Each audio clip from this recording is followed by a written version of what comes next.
In this video, I'm going to show you how to record a Zoom meeting. So go ahead and load into a meeting like you normally would. Now, before you start recording, you want to make sure that you have your settings ready to go. So what you want to do is you want to go to the bottom left and you want to select on this arrow icon that is right next to the microphone button. And you want to make sure that you do select the proper microphone and the audio output. So it's really important that you do that. So if you have your microphone plugged in, make sure to go ahead and select on it. Or if you're using like a headset, go ahead and select on it from here.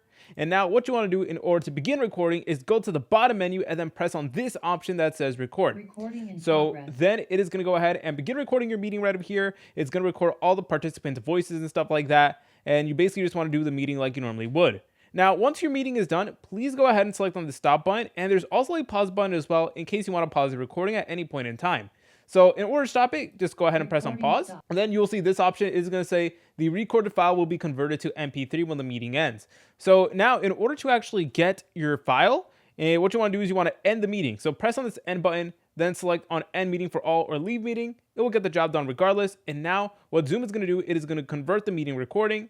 Then afterwards, it is going to open up the folder where your meeting is going to be inside of. And over here is the video file of your meeting. So you guys can go ahead and take a look at it. You could upload it to like Dropbox or whatever, or do whatever you want with it. Anyways, guys, if you found this video helpful, make sure to leave a like and subscribe. I'll see you in the next tutorial.